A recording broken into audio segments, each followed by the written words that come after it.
Hi friend, welcome to YouTube channel Y R S class में एक बार फिर से आप सभी लोगों का बहुत बहुत स्वागत एवं अभिनंदन है। दोस्तों, हम पढ़ रहे हैं क्लास 9, 10, 11, 12 विषय हिंदी। यानी हिंदी में जो 10 नंबर का शुरुआती प्रश्न आता है वो मैं आज इस वीडियो में आप लोगों को अच्छे तरीके से बताने वाला हूं। जैसा कि दोस्तों आपने इसके पहले की वीडियो मैंने आप लोगों को प्रश्न नंबर 25 तक अच्छे तरीके से बता दिया था। आज हम पढ़ेंगे प्रश्न नंबर 26। प्रश्न नंबर 26 दोस्तों आपके सामने कह रहा है, द्विवेदी युग की किसी एक विशेषता का वर्णन कीजिए। या प्रश्न इस तरह से पूछ सकता है, द्विवेदी युग की विशेषताएं बताइए। दोस्तों, चाहे पूछे द्विवेदी युग की किसी एक विशेषता का वर्णन कीजिए, चाहे पूछे द्विवेदी युग की विशेषताएं बताइए, तो विशेषताओं से संबंधित प्रश्न एक एग्जाम में आता ही है। तो इसके उत्तर में हम लिखेंगे, द्विवेदी युग की विशेषताएं निम्नलिखित हैं। नंबर 1 आपके सामने है, हिंदी भाषा का परिमार्जन, भाषा के व्याकरण के परख, शब्द विन्यास, वाक्य विन्यास एवं विराम चिन्हों का प्रयोग। दूसरा दोस्तों है, विभिन्न गद्य शैलियों का विकास। तीसरा है, संपादन कला का पुनरुद्धार। चौथा है, राष्ट्रीय चेतना का विकास। पांचवा है, खड़ी बोली हिंदी को काव्य भाषा बनाया गया है। यानी दोस्तों द्विवेदी युग की कई विशेषताएं हैं, जैसे खड़ी बोली हिंदी को काव्य भाषा बनाया गया, राष्ट्रीय चेतना का विकास है, संपादन कला का पुनरुद्धार है, विभिन्न गद्य शैलियों का विकास है, हिंदी भाषा का परिमार्जन, भाषा के व्याकरण परख, शब्द विन्यास, वाक्य विन्यास एवं विराम चिन्हों का प्रयोग। ये सब क्या है? 5 जो पॉइंट है, ये सब द्विवेदी युग की विशेषताएं हैं। प्रश्न नंबर 2, 27 आपके सामने कह रहा है, बाबू श्याम सुंदर दास की रचनाएं बताइए। बाबू श्याम सुंदर दास की रचनाएं बताना आपको है। तो दोस्तों इसके उत्तर में लिखेंगे, बाबू श्याम सुंदर दास की रचनाएं हैं साहित्यालोचन, भाषा रहस्य, भाषा विज्ञान और हिंदी भाषा और साहित्य का इतिहास। यानी दोस्तों बाबू श्याम सुंदर दास की रचनाएं क्या क्या हैं? साहित्यालोचन है, भाषा रहस्य है, भाषा विज्ञान है और हिंदी भाषा और साहित्य का इतिहास है। प्रश्न नंबर दोस्तों 28 आपके सामने कह रहा है, चंद्रकांता उपन्यास के रचनाकार का नाम बताइए। तो दोस्तों आपको याद रखना है, भारतीय युग की रचना चंद्रकांता के रचनाकार देवकी नंदन खत्री हैं। यानी दोस्तों अगर आपसे कोई पूछे चंद्रकांता किस युग की रचना है, तो आपको बताना है भारतीय युग की रचना है। इसके रचनाकार कौन है? देवकी नंदन खन्नी जी हैं। प्रश्न नंबर दोस्तों 29 आपके सामने कह रहा है, द्विवेदी युग के प्रसिद्ध आलोचकों व साहित्य इतिहास लेखकों के नाम बताइए। तो दोस्तों इसके उत्तर में लिखेंगे, द्विवेदी युग के प्रसिद्ध आलोचक व साहित्य इतिहासकार पद्म सिंह शर्मा, श्याम सुंदर दास व आचार्य रामचंद्र शुक्ल जी हैं। दोस्तों ये था प्रश्न नंबर 26 से लेकर प्रश्न नंबर 29 तक। अब हम पढ़ेंगे हिंदी गद्य की विभिन्न गद्य विधाओं पर आधारित प्रश्न। तो इसमें पहला प्रश्न आपके सामने अर्थात 30वां प्रश्न आपके सामने है, प्रमुख गद्य विधाओं का जन्म कब हुआ? प्रमुख गद्य विधाओं का जन्म कब हुआ? दोस्तों इसमें हम लिखेंगे और जानेंगे, भारतीय युग में प्रमुख गद्य विधाओं का जन्म। अगर आपसे कोई पूछे किस युग में गद्य विधाओं का जन्म हुआ, तो आपको दोस्तों याद रखना है, भारतीय युग में प्रमुख गद्य विधाओं का जन्म हुआ। प्रश्न नंबर 31 आपके सामने है, द्विवेदी युग में किन गद्य विधाओं का प्रारंभ हुआ? यानी द्विवेदी युग में किन गद्य विधा क्या है? गद्य है, उसका प्रारंभ हुआ था।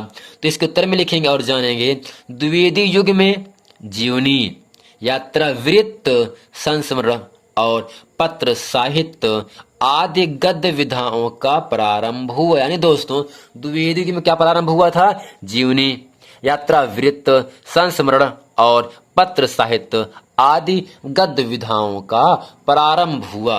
दोस्तों ये था प्रश्न नंबर 31। अब चलते हैं आपको लेकर प्रश्न नंबर 32 में। प्रश्न नंबर दोस्तों 32 आपके सामने कह रहा है, 32 आपके सामने कह रहा है दोस्तों यहां से, प्रमुख गद्य विधाएं कौन कौन सी हैं? तो नंबर 1 में आपके सामने निबंध है, यानी जो गद्य विधाएं हैं उनमें क्या क्या शामिल है? निबंध शामिल दोस्तों है, कहानी शामिल है, उपन्यास शामिल है, नाटक और एकांकी, ये क्या है दोस्तों? प्रमुख गद्य विधाओं में शामिल हैं। प्रश्न नंबर दोस्तों 33 आपके सामने कह रहा है, निबंध शब्द का अर्थ लिखिए। निबंध का अर्थ क्या होता है? तो इसके उत्तर में लिखेंगे, निबंध शब्द का अर्थ है पूर्ण रूप से बंधा हुआ, अर्थात जिसमें लेखक अपने भाव विचारों को सम्यक रूप से अर्थात ठीक तरीके से स्वच्छंदता पूर्वक व्यक्त करता है, निबंध कहलाता है। यानी दोस्तों निबंध का अर्थ क्या होता है? पूर्ण रूप से बंधा हुआ। अगर आपसे कोई पूछे बच्चा बताओ निबंध का अर्थ क्या होगा, तो आपको बता देना है पूर्ण रूप से बंधा हुआ, अर्थात जिसमें लेखक अपने भाव विचारों को ठीक तरीके से व्यक्त करता है, निबंध कहलाता है। प्रश्न नंबर 34 आपके सामने कह रहा है, निबंध मुख्य रूप से कितने प्रकार के होते हैं? तो दोस्तों इसमें लिखेंगे, निबंध मुख्य रूप से 4 प्रकार के होते हैं। नंबर 1 आपका है वर्णनात्मक है, दूसरा आपका है विवरणात्मक है, तीसरा आपका है विचारात्मक है, चौथा आपका भावात्मक है। यानी दोस्तों पहला आपका है वर्णनात्मक है, दूसरा है विवरणात्मक है, तीसरा है विचारात्मक, चौथा आपका है भावात्मक।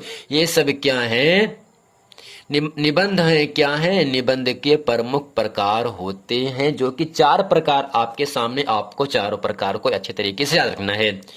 दोस्तों प्रश्न नंबर 35 आपके सामने कह रहा है, हिंदी के प्रमुख भावात्मक निबंधकारों के नाम लिखिए। हिंदी के प्रमुख भावात्मक निबंध कार क्या बताना दोस्तों? नाम बताना है। तो इसमें लिखेंगे हम वियोगी हरि, सरदार पुरसिन, माखनलाल चतुर्वेदी आदि हिंदी के भावात्मक निबंधकार हैं। जो रचनाएं लिखी वो सब भाव पर लिखे हैं, उनको केवल अनुभव कर सकते हैं आप।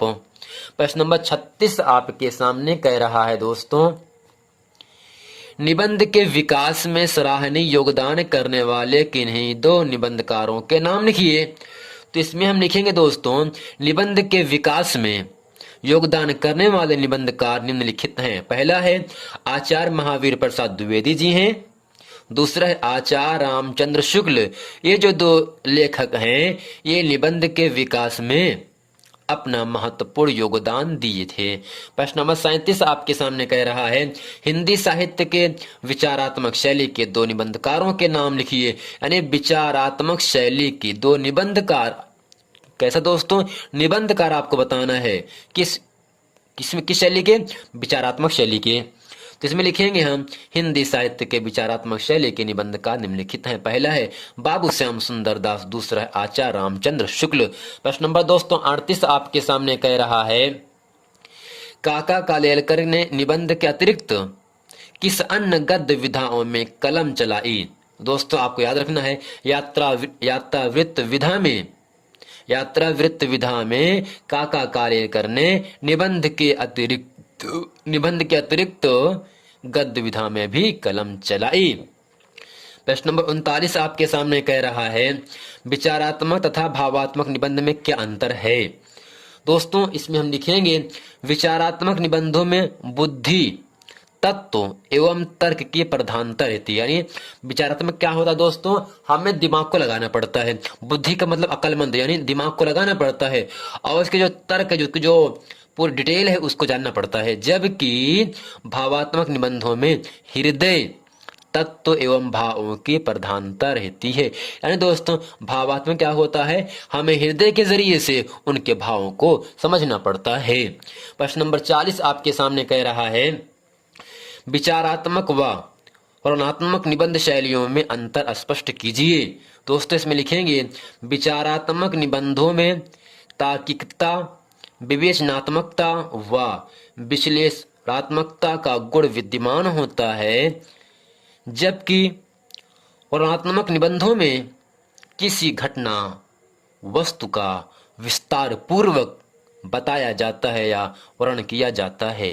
प्रश्न नंबर 41 आपके सामने दोस्तों कह रहा है भारतेंदु युग के निबंधकारों के नाम बताइए। भारतेंदु युग के निबंधकारों का दोस्तों आपको नाम बताना है। तो इसके उत्तर में लिखेंगे भारतेंदु युग के निबंधकार बालकृष्ण भट्ट, प्रताप नारायण मिश्र, भारतेंदु हरिश्चंद्र, बद्री नारायण चौधरी प्रेमघन। ये क्या है दोस्तों? भारतेंदु युग के निबंधकार हैं। प्रश्न नंबर 42 जो कि इस वीडियो का अंतिम प्रश्न होगा। 42 कह रहा है द्विवेदी युग के प्रमुख निबंधकारों के नाम बताइए। अरे द्विवेदी युग के प्रमुख निबंधकार का क्या बताना है दोस्तों? नाम बताना है। तो इसमें लिखेंगे हम और जानेंगे और अच्छे तरीके से याद भी रखेंगे। द्विवेदी युग के प्रमुख निबंधकार अध्यापक पूर्ण सिंह जी हैं, आचार्य रामचंद्र शुक्ल जी हैं, बाबू श्याम सुंदर दास, बाल मुकुंद गुप्त है। यानी दोस्तों द्विवेदी युग के अध्यापक पूर्ण सिंह जी हैं, आचार्य रामचंद्र शुक्ल हैं, बाबू श्याम सुंदर दास, बाल मुकुंद गुप्त, ये जो है द्विवेदी युग के प्रमुख निबंधकार हैं। दोस्तों उम्मीद करते हैं इस वीडियो में जितने भी प्रश्न हम आप लोगों को अच्छे तरीके से बताए हैं वो सभी प्रश्न आप लोग अच्छे तरीके से समझ गए होंगे। और इस वीडियो को एक दो बार आप आपस में देखेंगे तो अच्छे तरीके से आपको जितना हम प्रश्न बताए हैं उन सब का उत्तर अच्छे तरीके से आपको याद हो जाएगा। मिलते हैं दोस्तों नेक्स्ट वीडियो में, तब तक के लिए थैंक यू।